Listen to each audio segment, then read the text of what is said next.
সাজিদিন কত 1400 বছর আগে কোরআনে আজিমের মধ্যে ডিক্লেয়ার হয়ে গেল। ইউসুফ আলাইহিস সালাম বাপকে বলছেন আমাকে 11টা গ্রহ সিজদা করছে, চাঁদ সূর্য ছাড়া, চাঁদ সূর্য সবাই শামসুল কমর ওখানে এরা তো এই 1400 বছর পর আজকে বিগত 20 বছর আগে হয়তো দুটো গ্রহের আবিষ্কার করলো, একটা নাম নেপচুন, একটা নাম প্লুটো করলো। তো কোরআন কবে করেছে?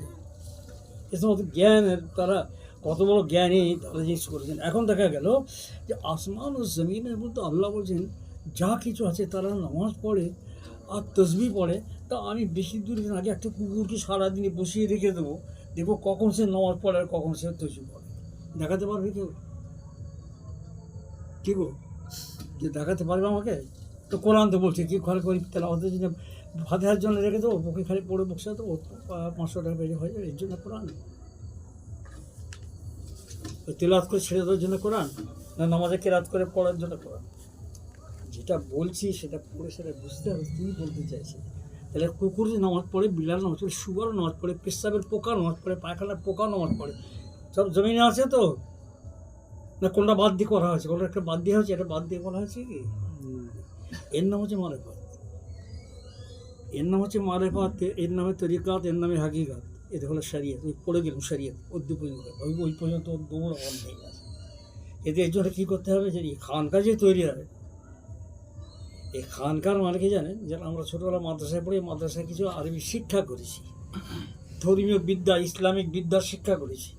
হেফজ পড়লাম একটা মাদ্রাসা আলাদা, এমন ওদের আতর দেখো সব নেই সমস্যা। যারা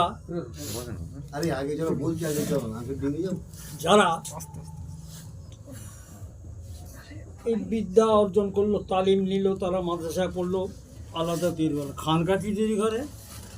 ওই জন্যে ইমাম গজ্জালি রহমতুল্লাহ আলাইহি তিনি বলছেন এক জামানা শব্দের অর্থ তিনি বলছেন সামান্য সময়, বা আমাকে বলে এক পলক বলা হয়। চোখটা পলক মানো, এটা এতটুকু সময়ের কথা বলছে এক জামানা। আবার কোনো ব্যাখ্যাকারী 1 ঘন্টায় দিয়েছে ওয়াহেদ শাহ, কিন্তু বলি এক জামানা সাহাবাতে বা আউলিয়া, একটা ঘন্টা বা এক পলক যদি কোনো আল্লাহ আল্লাহর সঙ্গে সঙ্গত করা যায়, যে কবরেই থাক আর খানকায় থাক আর হুজুরায় থাক আর পাহাড় পর্বতে থাক, যেখানে থাক, আল্লাহর ওলির সঙ্গে যদি একটা ঘন্টা যদি বা একটা পলক যদি সময় দিতে পারে মহব্বতের সঙ্গে,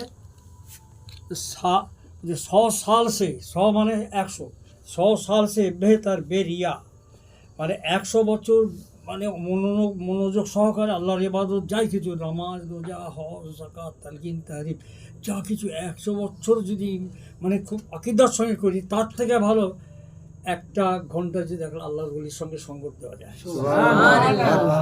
এখন এখানে মশলা আসবে 5 ওয়াক্ত নামাজ না পড়ে একটা নামাজের সঙ্গে একটা নামাজ কাজা করলে 80,000 বছর জাহান্নামে জ্বলতে হয়। এটা শরীয়তে মুসলিম মৌলানা বলছে, এটাই কথা আমরা বলবো। নামাজ কাজা করেছ, মরেছ, এটা হলো তো? রসুল্লাহ পাগলা নাকি? হুজুর পাগলা? কি মনে হয় রাহমাতুল্লাহ আলামিন? আল্লাহর পরে স্থান যদি কারো হয়, বাদাস খোদা বুজুর্গতি কিসা মুক্তেসার, আল্লাহর পরে স্থান যদি কারো থেকে আমার রসুল্লাহ, সেই রসুল্লাহ সাল্লাল্লাহু আলাইহি ওয়াসাল্লাম ইলমি খুতবার মধ্যে যেটা, যে খুতবা একটা পড়তে 4-5টা খুতবার মধ্যে পড়ে যে লেখা আছে লা ইলাহা ইল্লাল্লাহ মুহাম্মাদুর রাসূলুল্লাহ, লা ইলাহা ইল্লাল্লাহ পড়েই মানুষ একটা খুতবা পড়ে তো ওইখানে একটা জায়গায় রেখেছে মুহাব্বত হুয়া ওয়াজিবাতুন লিনাসিন নাজাত, কি যদি ইমামে হাসান ইমামে হোসেনকে কেউ যদি ভালোবাসে, নবীর মুখে হচ্ছে ইমামে হাসান ইমাম হোসেনকে ভালোবাসলে তার জন্য কিয়ামতের ময়দানে বিনা হিসাবে তাকে মুক্তি না যেতে বসে। নামাজ কোথায় গেল? রোজা কোথায় গেল? হজ কোথায় গেল? তো হুজুর কি পাগলা? আমরা শুনছি, ওরা শোনেননি। তো মহব্বত কি, ভালোবাসাটা কি?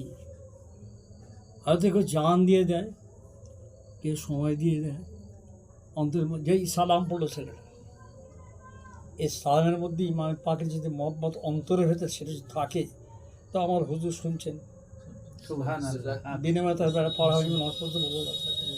আমার রসুলের কথা মতো কালকে বলে যে হয়তো আপনি তো বলেছেন আমি নামাজ পড়িনি, তার মানে এই মানে ব্যাখ্যা যেন করে নেবে যে ফজলুর রহমান মসজিদে আমাদের ছেড়ে যাচ্ছি নামাজ পড়তে বারণ করে বলে ফেলবে না। আমার শরীর খারাপ বলে আমি ছেড়ে দিয়েছি।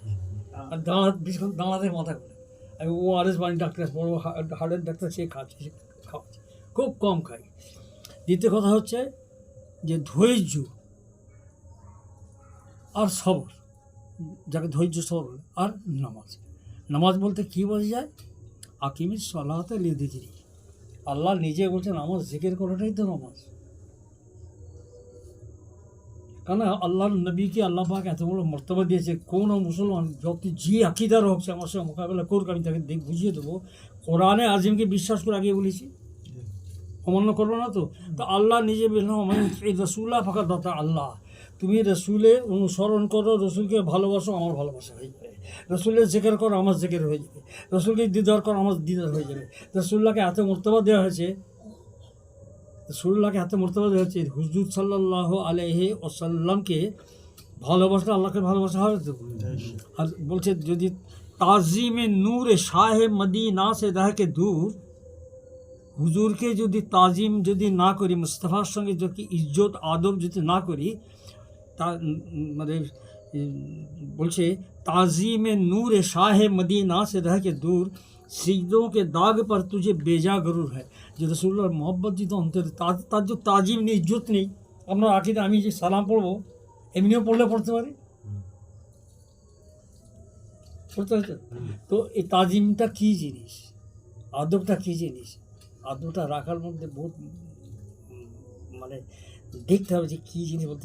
হযরত আবু বকর সিদ্দিক রাদিয়াল্লাহু তাআলা আনহুকে রাসূলুল্লাহ মুক্তি শনাক্ত করে যাচ্ছে, আমি একটা সার্টিফিকেট দিয়ে গেলাম, কারণ আমি এখানে এসেছিলাম গত